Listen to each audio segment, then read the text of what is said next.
안녕하세요. 매일 성경과 함께하는 미라클 모닝의 서정혜 목사입니다. 오늘 보실 하나님의 말씀은 요한복음 6장 47절에서 51절입니다. 제가 봉독해 드리겠습니다. 진실로 진실로 너희에게 이르노니 믿는 자는 영생을 가졌나니 내가 곧 생명의 떡이니라. 너희 조상들은 광야에서 만나를 먹었어도 죽었거니와 이는 하늘에서 내려오는 떡이니 사람으로 하여금 먹고 죽지 아니하게 하는 것이니라. 나는 하늘에서 내려온 살아있는 떡이니 사람이 이 떡을 먹으면 영생하리라. 내가 줄 떡은 곧 세상의 생명을 위한 내 살이니라 하시니라. 아멘. 40일을 금식한 예수님께서 사탄의 시험을 받으셨습니다. 돌을 떡으로 만들라는 그러한 시험이었는데요. 예수님은 너무 배가 고팠는데도 떡을 만들지 않으셨습니다. 왜 그러셨을까요? 그것은 그분이 말씀하신 대로 사람이 떡으로만 사는 것이 아니기 때문입니다. 사탄은 자꾸 떡이 필요하다, 떡이 최고다라고 말하지만 예수님께서는 아니다. 사람은 떡으로만 사는 것이 아니다. 사람에게 진짜 필요한 것은 떡이 아니다라는 것을 가르쳐주고 싶으셨기 때문입니다. 밥이 아니라, 돈이 아니라 정말 필요한 것, 그것은 무엇일까요? 그것은 바로 하나님의 입에서 나오는 모든 말씀이다라고 하셨습니다. 특별히 이 광야 같은 세상을 지나가시는 우리 모두에게는 밥이나 돈보다 하나님의 말씀이 필요함을 믿으시기 바랍니다. 이스라엘 사람 중에 광야길 40년을 걸어가면서 굶어 죽는 사람 없었습니다. 돈이 없어서도 죽지 않습니다. 그런데 그들에게 말씀이 없으면 죽는 것입니다. 말씀이 생명이기 때문입니다. 그래서 광야 같은 인생길에서 우리는 생명의 떡이신 예수님의 말씀을 듣고 읽고 암송하고 또 오늘처럼 이렇게 큐티하고 묵상하며 또 공부해야 살아남을 수 있는 것입니다. 이 미라클 모닝 매일 성경으로 하는 이 큐티가 여러분의 광야를 살아갈 때 정말 큰 밥보다 돈보다 더 큰 힘이 될 수 있기를 주님의 이름으로 축복합니다. 말씀에서 모든 것이 시작되었습니다. 하나님은 말씀으로 온 세상을 창조하셨습니다. 또한 믿음은 말씀을 들음에서 납니다. 우리가 말씀을 들을 때 하나님은 역사하십니다. 믿음을 주십니다. 믿음으로 생명을 주십니다. 또한 꿈과 비전을 주십니다. 하나님께서 내 인생에 깊숙이 개입하기를 원하십니까? 하나님의 역사를 보고 싶으십니까? 그러면 그 어떤 것보다 말씀을 들어야 합니다. 말씀 들을 귀가 열리기를 축복합니다. 하나님은 엄청난 역사 앞에 늘 쉐마 이스라엘 들으라 라고 말씀하십니다. 이 말씀을 듣는 귀가 얼마나 중요한지 모릅니다. 우리 모든 사랑하는 성도 여러분, 하나님의 말씀을 들을 수 있는 귀가 열리게 되기를 축복합니다. 하나님의 말씀이 들려야 우리의 영이 작동하고 영적인 역사가 나타나는 것입니다. 기드온이 어떻게 300용사로 수십만 미디안을 이겼겠습니까? 바로 말씀을 들었을 때 기드온에게 모든 일이 가능했습니다. 여리고성이 어떻게 무너졌습니까? 말씀을 들었을 때, 듣고 돌았을 때 무너졌습니다. 요단강이 어떻게 갈라졌습니까? 말씀을 듣고 그리고 가장 언약궤를 제일 앞에 내밀고 걸었을 때 요단강이 열리게 되는 것입니다.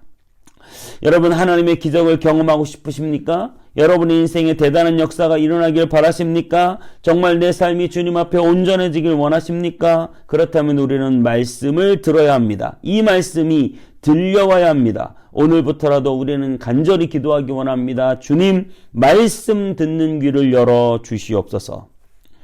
중세 15세기 종교개혁 당시 카톨릭에 저항하는 개신교회는 힘이 없었습니다. 카톨릭은 어마어마한 재정을 투입하여 성전을 멋지게 짓고 있었습니다. 돈과 사람들을 동원해서 선교도 나갔습니다. 국가의 권력을 동원해서 개신교인들을, 개혁자들을 종교개혁자들을 핍박했습니다. 그 정도면 당연히 가톨릭은 이기고 개신교는 망해야 했습니다. 그런데 지금 보십시오. 모든 유럽 나라들, 미국 그리고 대한민국까지 개신교 교회들이 압도적입니다. 오히려 가톨릭이 힘이 없습니다. 여전히 남미나 유럽의 일부 지역에서만 존재감이 드러나 있지 실제로 존재감이 미미합니다. 여러분 도대체 무엇이 이렇게 개신교와 가톨릭의 성패를 갈랐을까요? 돈일까요? 힘? 조직? 여러분 아닙니다. 아무런 돈도 힘도 조직도 없던 종교 개혁자들이 하는 일이 딱 하나 있었습니다. 그것은 바로 성경을 각각 자기의 나라의 언어로 번역하고 성경을 가르치고 성경을 일반 사람들에게 보급하는 일을 계속해온 것입니다.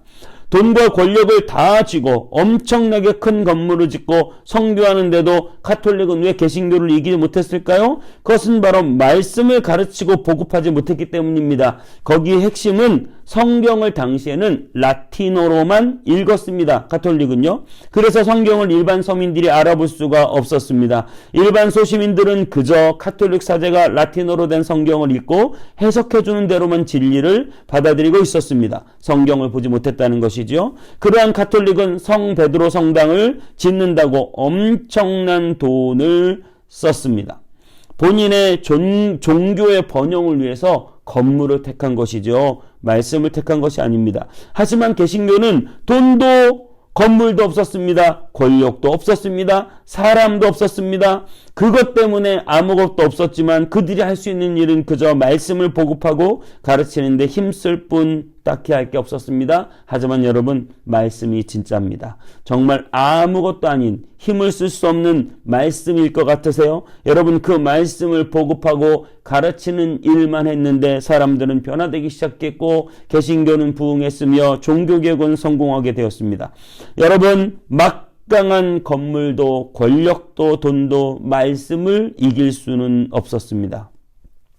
저는 이 부분을 묵상하면서 우리 온 땅 위의 성문교회가 이 말씀으로 승부를 봐야 되겠다라는 다짐을 다시 한번 해봅니다. 우리의 삶에 말씀이 살아 숨쉬게 해야 합니다. 말씀을 듣고 읽고 묵상하고 암송하고 공부하는 일에 힘써야 합니다. 건물을 늘리고 돈을 모으는 것이 중요한 것이 아닙니다. 말씀이 중요한 것입니다. 주여 우리에게 말씀을 주소서. 비록 연약한 자가 하는 이 큐티 묵상 영상에도 하나님의 말씀이 역사되는 시간이 되기를 원합니다. 하나님의 말씀을 전하는 귀한 시간 되기를 원합니다. 기도 많이 해 주시기 바랍니다. 요한복음 6장 50절에는 이렇게 말씀하고 있습니다. 이는 하늘에서 내려오는 떡이니 사람으로 하여금 먹고 죽지 아니하게 하는 것이니라. 말씀이 생명입니다. 이 말씀이 하늘에서 내려온다라고 말했습니다. 하늘에서 내려와 사람들의 심령에 충만히 역사합니다. 역사가 되고 변화가 나타납니다.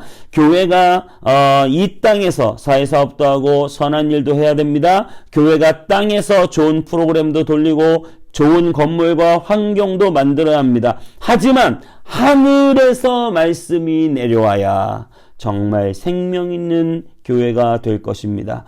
교회의 개척도 역시 마찬가지일 것입니다. 말씀이 하늘에서 내려올 때 만나가 하늘에서 매일매일 떨어지듯이 오늘 이 미라클 모닝 이 새벽 영상을 통해서 말씀이 매일매일 떨어질 때 하나님의 교회는 온전한 교회가 될 줄 믿습니다. 말씀이 살아서 심령 골수를 찔러 쪼개기까지 한다면 교회는 교회다워지고 교회는 하나님이 부흥하는 교회가 될 줄 믿습니다. 결국은 건물도 재정도 사람도 아니고 말씀이라는 것입니다. 말씀이 광야를 지나는 성도들에게 만나처럼 매일매일 쏟아질 수 있기를 간절히 축복합니다. 우리 모두는 영적인 존재입니다. 떡으로만 사는 사람이 아닙니다. 하나님의 입에서 나오는 모든 말씀으로 산다는 사실을 꼭 기억하시기 바랍니다. 그리고 저를 위해서 기도해 주시기 바랍니다. 말씀이 살아있어서 심령골수를 찔러 쪼개는 말씀을 전달할 수 있도록 돈이 아니고 건물이 아니고 재정이 아니고 하나님의 말씀으로 충만하도록 기도 부탁을 드리겠습니다. 우리의 다음 세대에 우리는 무엇을 전해야 할까요? 좋은 과외, 물론 필요하겠죠. 안전한 삶 물론 필요하겠습니다. 때로는 해외 유학 연수 물론 필요하겠습니다. 여러분, 하지만 가장 중요한 것은 하나님의 말씀을 우리의 다음 세대에게 가르치는 일입니다. 말씀을 전하지 않으면, 말씀을 가르치지 않으면 자녀를 망하는 길로 보내는 것입니다. 하지만 어려서부터 말씀을 가르치면 자녀들은 하나님이 그 말씀으로 지켜주실 줄 믿습니다. 잠언서 22장 6절에 이렇게 말하고 있습니다. 마땅히 행할 길을 아이에게 가르치라. 그리하면 늙어도 그것을 떠나지 아니하리라. 우리 자녀들에게 하나님의 말씀을 가르칠 때 늙어서도 책임 보장, 안심 보험, 놀라운 그런 역사가 말씀을 통해서 나타날 줄 믿습니다.